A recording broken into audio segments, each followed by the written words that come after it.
Do you have a love-hate relationship with money? Are you struggling to manifest money? Or maybe no matter how much money comes into your life, you just can't hold on to it and you end up spending it right away? If you answered yes to any of these questions, then this video is for you, because today I'm going to show you how to change all that.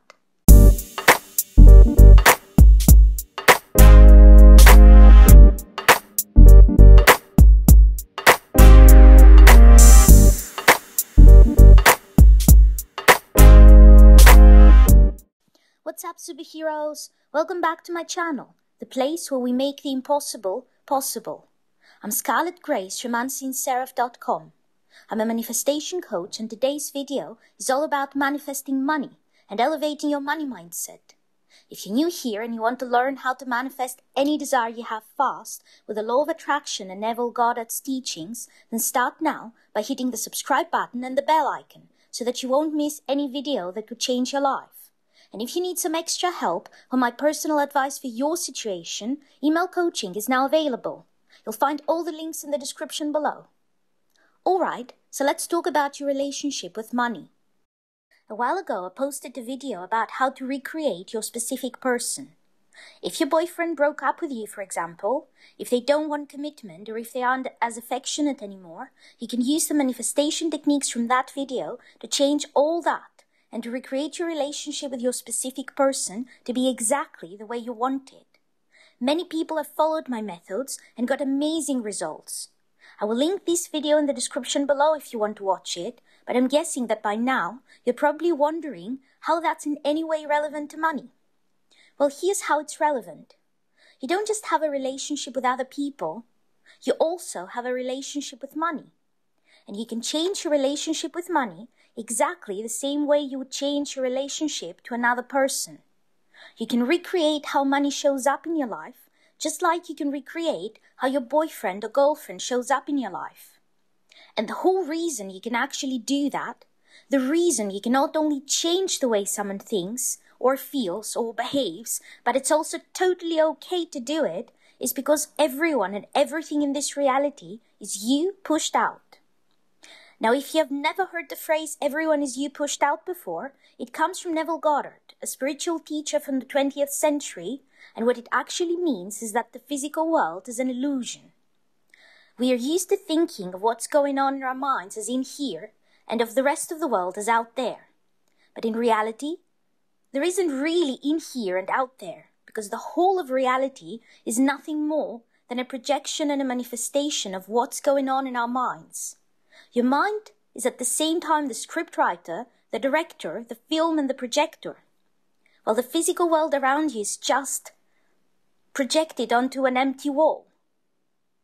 It's a movie in your mind that you see as your physical reality. That projection may seem solid and real, but it's just a projection.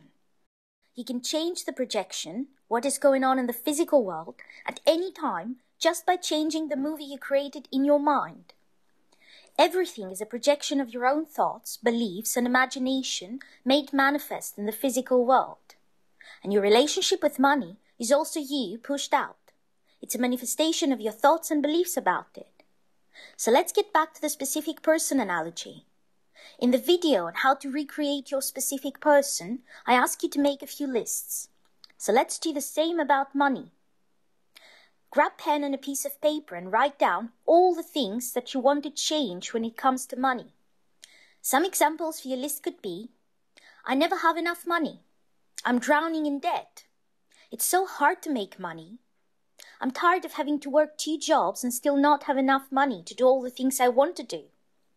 Why can't I just win the lottery or something so that I won't have to worry or even think about money ever again? Once you finish your list, I want you to make another list. This time, write down all the things you believe about money, good and bad. For example, some things that people believe about money are: money doesn't grow on trees, money is power, money corrupts people, rich people are evil, you have to work really hard in order to deserve money, money is the source of all evil, money doesn't bring happiness, therefore rich people are unhappy. Once you finish that list, I want you to make a third list, this time with things you believe about yourself when it comes to money. Again, good and bad. For example, I'm just not good at making money. I will never make much money in life because I dropped out of college. Honest people never become rich in this life.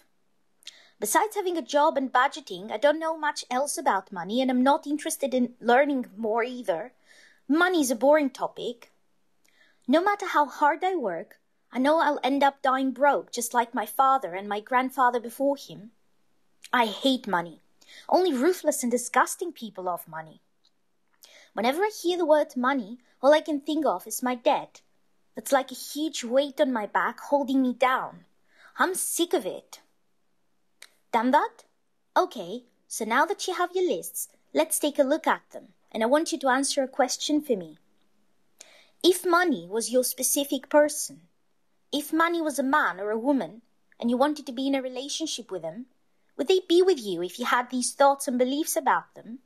Based on what most people who ask my help about manifesting more money think, it would sound something like this. You know, money, I worked so hard for this relationship and you still don't want to be with me. I don't understand why. Oh, no. I don't want you to explain. You don't get to talk about yourself. You're boring and everything about you is boring, so you don't have to tell me what you need for this relationship to work. I hate you anyway. You and all your corrupt friends you hang out with all the time. But it's not like I'm surprised that your friends are so horrible. You're the source of all evil after all. Now marry me already so we can be together forever and I don't have to think about you ever again. Now how does this sound to you? If you were money, would you marry you? Would you date you? Would you even be talking to you? I sure hope the answer is no. So why would you expect money to want to be with you in abundance if that's how you see it? Remember, everything is you pushed out. If that's how you see money, that's exactly how money will show up in your life. Now, if you want to start changing those beliefs, then grab your lists that you made in this video and then go watch the first video in this series that's about raising your money mindset. In that video, I explain how to find your current set point when it comes to money and how to change it by changing the beliefs that created it. What you need to do is take all your negative beliefs, including a few more that you're going to unearth with the help of that first video in the series, and turn them into positive beliefs. Then every morning and every evening, spend 10 or 15 minutes reading those new, empowering beliefs about money to yourself. If you do that for at least 2 weeks, things will start changing in your life. But I also wanted to talk a bit more about some of these things that so many of you seem to believe about money so that we can get them out of your way. First of all, let's talk about the whole money's evil and it corrupts people thing. Money isn't evil. Money is you pushed out. Money's a projection of your own mind, just like everything else in your reality. It's no more evil than baby bunnies are, which are also a projection of your own mind. How money acts in the world is by amplifying what is already there. So if you're a crappy person, when you're poor, you will be just as crappy if you become rich. But money will allow you to do crappy and corrupt stuff that you couldn't do before. If you're a decent person without tons of money, then you will still be a decent person if you become rich. You will just be able to do more good things for others when you have tons of money than you could before. So there's no reason to be afraid of money or becoming a bad person if you get lots of it. If right now you're asking yourself, but how do I know if I'm truly a decent person? Then I can answer that. I mean, I don't even know you, but I can still answer that. You are. You're a decent person and you don't have to worry about money turning you evil. How do I know? Because only decent people worry about whether they're good people. Only decent people worry about whether money will corrupt them. Corrupt people don't care. Corrupt people don't stop and wonder what money will do to their morals. They don't have any.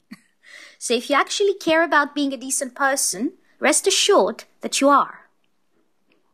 The second very, very prevalent belief I'd like to talk about today is the belief that money doesn't bring happiness. Most of us grew up with this phrase. Money doesn't bring happiness. Well, let me tell you a little secret. It's true that if you're a millionaire and you become a billionaire, then all that extra money probably isn't going to make you much happier than you used to be. If you're really broke though, If you struggle to make enough money to feed yourself and your family, or pay for essentials such as electricity and clean water and the roof above your head, then money actually does bring happiness. If you're working 10 or 12 hours a day just to survive and you never get to see your family, then more money will allow you to work less and spend more time with your loved ones, which will make all of you happier, not just you. This race, money doesn't bring happiness. It has an invisible trap in it. The trap is, it implies other things can bring happiness, but you can't have those things. You cannot have those other things that bring happiness if you have a lot of money. And that's simply not true. Most things, if you isolate them, won't bring you happiness by themselves. But many other things in your life can benefit from you having more money. Say you want to date, for example. Does having enough money to buy new clothes that make you look great somehow stop you from having success in dating? Does having enough money to choose a place you really love for your date stop you from having success in dating? Or is money actually giving you more freedom and more options to have an amazing date? Or think about things you'd love to learn. Does money stop you from learning to play the violin? Or does it actually help you by allowing you to pay for a good teacher and to buy a really good violin to play on? Now sure, money doesn't solve every problem. If you're a really bad violin player, then having more money isn't going to magically change that. But if you can't get your hands on a violin and cannot afford lessons, then you're probably never going to even attempt to learn how to play the violin in the first place. So yes, money can bring happiness if the biggest source of unhappiness in your life is money, and it can also help you achieve other goals you have that will make you feel even happier. And while it doesn't solve all problems, it isn't creating them either. It's safe for you to have money. Having money doesn't mean that other areas of your life will have to suffer. There are rich people that are happy, and there are rich people that are unhappy. There are also poor people that are happy and poor people that are unhappy. But it's not money's fault. If you have several problems in your life and you think having more money is going to solve them all, then guess what? When you finally have all the money you ever dreamed of, then you're going to finally see that no, money isn't going to magically solve everything, but those problems were there to begin with. If you have low self-esteem and because of that, your love life suffers or you always choose the wrong girl or guy, then that issue will still be there until you address it. Money won't make it disappear. But it wasn't money that created it either. It's just that we often tend to ignore problems in our lives if we can blame them on something external, like lack of money, for example. Or we stay in situations that make us unhappy, using money as an excuse. So when money isn't an issue anymore that we can use as an excuse, then suddenly you have no excuses. And you cannot ignore the problem anymore. Say you're in a very unhappy relationship, for example, and you both know you don't want to be together, but you're struggling financially, so neither of you leaves because you cannot afford your own place. If you win the lottery and break up with your girlfriend or boyfriend because you don't have to depend on them anymore, is it money that created the problem? Of course not. The relationship was practically over a long time ago. Money didn't break it. It was already broken. Remember when I said money just amplifies what is already there, good or bad? Well, this is one of those cases.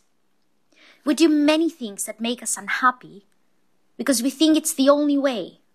We stay in relationships that are long over because we think, maybe that's the best I could ever have. I cannot be alone. What if the unhappiness I'm experiencing is how all relationships are? We keep jobs where we feel dead inside just because we think that's the best we can do. That we can't find anything better, and that a job is the only way to make money. We even keep people in our lives that aren't our friends, not really, people who have hurt us and betrayed us, but we've always been friends with them, and what if you can't find better friends? What if you don't deserve better friends? What if that's all you get in life? Money doesn't mean your relationships will suffer, or that anything else in your life will suffer, if it wasn't already suffering before. But what it will give you is a clearer view of the problems you used money as an excuse to ignore. If you don't have many of those, then great. If you do, then guess what? You can fix them. You can manifest something different, something you truly, truly love and that truly makes you happy in each of those areas in your life. There is this lie we have all been infected with, and that is that no one can have it all. So if you have money, something in your life will have to go badly to make up for the financial prosperity, right? Some area of your life will have to suffer. Well, guess what? You can have it all. Of course you can have it all. You're a god of your reality. You create everything with your imagination. The only reason not to have it all is if you believe it's not possible. Isn't it time to stop limiting yourself based on other people's beliefs about what is and what isn't possible for you to have? There's only one person who can decide what is possible for you, and that's you. Try the techniques from my videos, put them to the test, all of them. Use them to manifest love, money, a vacation, a puppy, whatever it is you want. You can change your relationship to money. You can manifest as much money as you want. And if you want things that money can't buy, if you want better relationships, more friends, or whatever it is, then great. You can manifest all of those things too. Money won't keep any of your other desires away from you. If you enjoyed this video, then click the like button, share it so other people can watch it too, and stay tuned because there will be more videos in this series over the coming weeks and months to help you manifest financial prosperity and abundance.